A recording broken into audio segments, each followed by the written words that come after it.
Okay, thanks, Blake. And actually, this is, I don't know, what would you call this, a repeat of sorts. This kind of came up over a couple of beers. A lot of the best ideas, I think, come up over a couple of beers and sitting around. And Neil and I, we happened to go up to North Dakota State to see the potato tour, and we were sitting around and enjoying a few beers, and we do that very often, I think. And Neil said, you know, you ought to give a presentation again on using insecticides and making sure they're timed right. So what I want to talk about today is how to time insecticides, and I'm going to use the Bayer CropScience insecticides, but really you could take some of ours out, put competitors in, you can do whatever, but all the insecticides that we use have some certain characteristics that I think are real key in how they're being implemented and what the timing is for them. So, this is, the lawyers always ask us to do this, so I'll make sure you read the whole thing, right? Okay. But anyway, in our insecticide portfolio, we have a number of different insecticide groups that are represented. First of all, of course, the neonics. That's group 4A, the IRAC group. Baythroid is a pyrethroid, classic sodium channel modulator. Leverage is actually a combination of imidacloprid and beta-cyfluthrin. We have then Movento and Oberon, which are ketoanol insecticides. Those are very unique, and I'll talk about those a little bit more in detail. This is a new compound that we have coming, SIVANTO, fluopyridiferone, and I'm going to ask people after the talk if they can pronounce that, because I've had to practice it. But that's a neonic acetylcholine receptor agonist. It's very similar to the neonics, but it's actually a slightly different group. It's 4D and not 4A, and we haven't seen any cross-resistance to the neonics, so that's a nice plus. And then REQUIEM, which is a product that is actually a terpenoid, which is modeled after Chenopodium extract, and that was a product that we got when we acquired AgriQuest. So it's considered a biological, and I'll talk a little bit more of that too. This is Movento, and you can see the real crux of this product is that it's a lipid biosynthesis inhibitor. So what it really does is it prevents proper molting. And so it really affects the life stages outside of adults. It doesn't affect adults as much, except for female adults in psyllids. And that's the interesting thing. The females become egg-bound because they can't produce and dispose of their eggs properly. And that's really what kills the females. It actually doesn't affect male psyllid adults very well.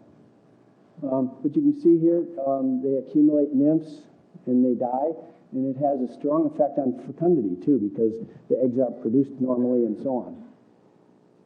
The other unique thing about Movento, or the active ingredient spirotetramat, is it's both basipetal and acropedally systemic. It's kind of nice because what you can do, if you don't get complete coverage of the plant, it will move in the plant. It'll move both down and it'll move up. So you get a very nice, even distribution in the plant. But what is an attribute is also, in sense, a weakness, because you have to apply this product for best activity. You have to apply it with a surfactant. And you also, we find that the best activity is when you apply it twice. So you apply it once, you wait about 7 to 10 days, and you apply it again. That builds up the titer of the active ingredient in the plant. The first application, you get redistribution of the active ingredient, but you also get a decrease in the concentration. So that second application is really critical. So when you run bioassays, when you run testing, you're doing comparisons, it's really critical that you have a surfactant with it, and then you also apply it optimally 2 times. This is just a quick bioassay that was done early on in this development. You can see here it's applied here. And in this case, we used green peach aphid, but you apply the insects here and you get systemic movement and really 100% control, even to very low concentrations of the active ingredient. So it's highly active against especially sucking insects. Also, because it's a lipid biosynthesis inhibitor, I have a graduate student at NC State right now, and she's working on the effects of spirotetramat on nematode populations. And this is something that we actually learned kind of secondhand, people started saying, when we apply this product, we're seeing nematode reductions in potatoes, in citrus, and so on. This is just some data from a couple years ago, and you can see here's the untreated, here's a standard, Invidate, here's a old standard. Temic is no longer one of our products, but here's Movento. You can see the incidence and severity. It takes a long time, so you don't see it right away. It's not a quick knockdown material like a Vidate would be. But because it's a lipid biosynthesis inhibitor, the juveniles of the nematodes don't molt properly and develop into adults. So you get a significant reduction in the populations over time. Another ketoanol is Oberon, and this is another product that's part of the program for controlling psyllids. This is the same chemical group, general chemical group as spirotetramat, but it's not basipedally and acropedally systemic. It's only translaminar movement. So when you apply it on the top surface of the leaf, it'll move underneath and control maybe a psyllid population under there, but it's not generally systemic like a spirotetramat. So just to review, yeah, lipid biosynthesis inhibitors, you have both Oberon and Movento. Now, Oberon can be applied once because you don't have to establish that concentration in the plant like you do with spirotetramat. But it's really primarily active against eggs, immatures, and female adults.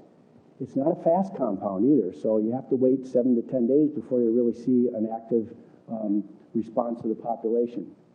Its resistance potential is considered to be low to intermediate, but it also has excellent IPM compatibility. It's very soft on beneficials, and because it's systemic, it's not a surface toxicant like other insecticides. So let's just say, all right, how do you position these two products? So really, if you look at something like Movento, its best application timing is early in the season because when you have actively growing plant tissue, it's taken up better and it's redistributed into the growing apexes of the different leaves and stems. So the best application timing for this product is early in the season or in the part of the season where you have actively growing plant tissue. If you apply it way back here, a lot of times now the plant's putting its efforts and its energy into forming tubers. You will not get the same level of control and really the same level of use of that active ingredient as you would if you used it up front more into the season. Now in the Pacific Northwest, where you probably skew these, this is kind of a Texas-oriented type of application program, but you could move this back a bit. You could still apply it here when you have actively growing plant tissue. You'll still get the best use out of spirotetramat. Now, spiromesophen, because it only needs to be applied once and you don't need that general systemic movement, you could apply that a bit later. You always want to alternate chemistries, so you want to put something in between. I'll talk about this product in this a little bit, but you want to mix up your chemistries to prevent resistance developing. And I mentioned it does have nematode activity, so if you apply a Movento, let's say in a Vidate program, and you apply Movento for psyllid control, you'll also see the benefits of nematode suppression. And it can be used in a Vidate program or instead of Vidate for those particular applications. Okay, let's talk about SIVANTO real quickly. Its mode of action, I again mentioned, it's a group 4 D. It's not the same 4A group that the other neonics are. It has the same spectrum of activity, but we have not seen in many tests over the use of this product globally, we have not seen any cross-resistance to the neonics up to this point. That's not to say it can't develop, but we haven't up to this point seen it. The nice thing about SIVANTO is it has very quick knockdown, so you can use it later in the season when you want to prevent that Liberibacter transmission to forming tubers. And this is some data that shows that. Here's an untreated. This is the stylet penetration is when you get transmission. So this is the time on the untreated. Here's SIVANTO. You can see that that time is significantly reduced even compared to imidacloprid. It's got very quick knockdown, and it also prevents that transmission Liberibacter very well. These are some field data generated, I don't see the date. Oh, here it is, 2012. You can see here's 0 days after application. This is the number of adults per 10 leaves.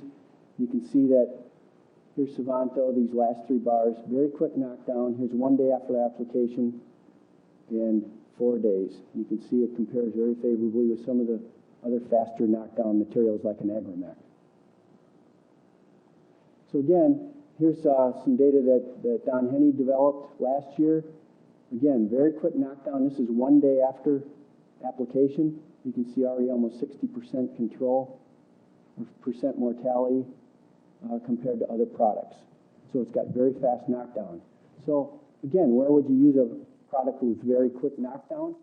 Like a SIVANTO, like maybe even a pyrethroid. You use it when you really want to prevent that transmission late season, I think, or you can use it other places, but maybe one of the better places is there at the end, because we know that it only takes a day or so for the transmission to occur, what we saw Charlie present earlier today.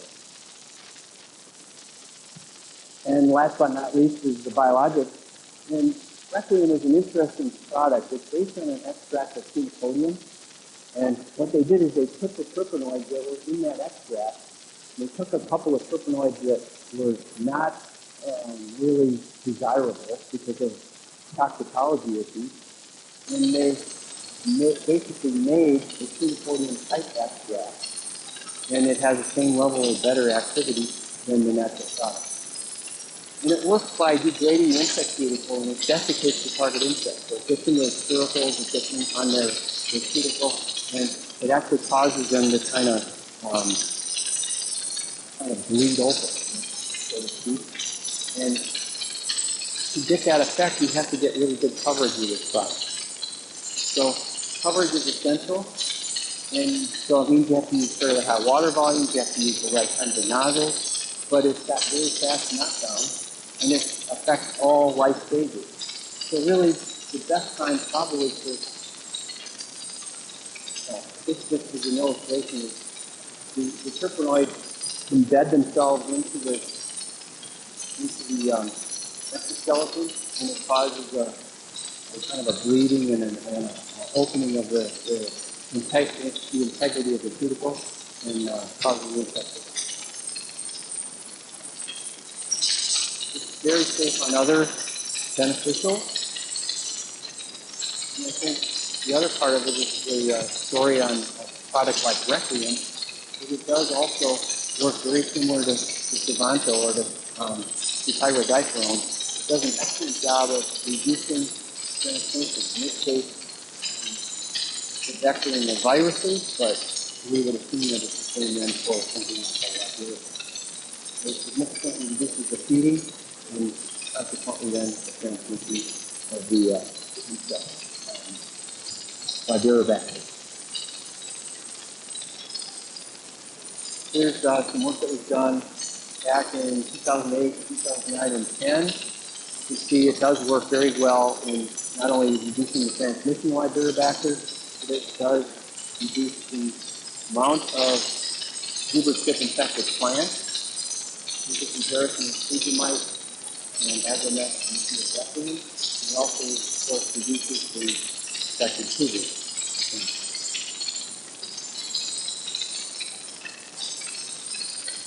There's some work that was done last year, and this, I think, does a nice job of kind of illustrating what these products do and what they don't do. So this is a program that John ran. This is a lab study.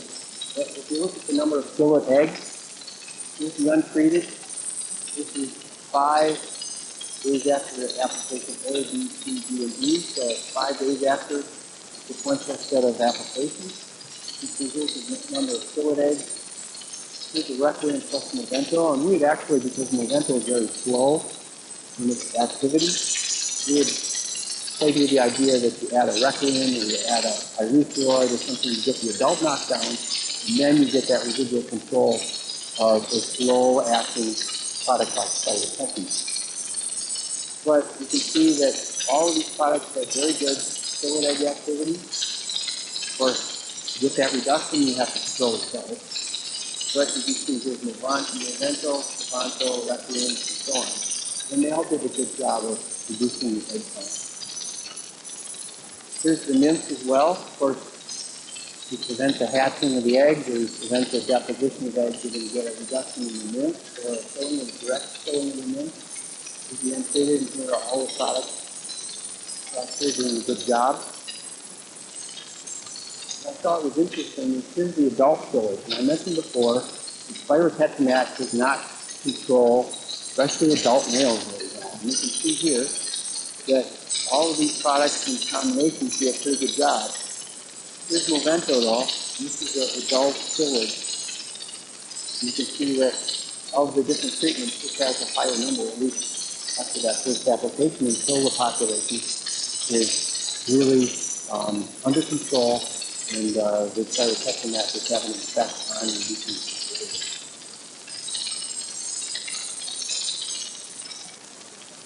So again, how do these fit together? Okay, so you use a product that's two-way systemic and you use that up front. As the plant is actively growing, you get that early season protection. You use a fast knockdown material right after that or during the course of that. You're changing your mode of action, and also you're doing a good job of resistance management and preventing the adult transmission.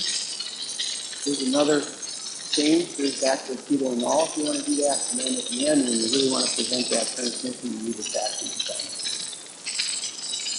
So just to review, you want to alternate the chemistries, obviously. You want to have a sound IPM program and IRM program. Beaudoin have unique properties.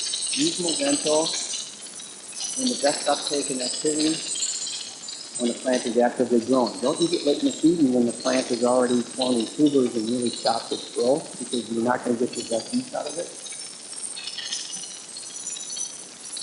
You want to make sure you use a spreader to get the best activity out of spirotetramat. Use Oberon when the translaminar movement is the best timing when you have a little bit older foliage, and that's all you need. Use a quick knockdown material. Knockdown beneficial. By the way, this pyrodiphenol is very low toxicity bead, which is one of the reasons we like it as well, because it has very low bead toxicity and apply the bloom on the side. And finally, REQUIEM has that quick knockdown, overall life stages, and knockdown beneficial.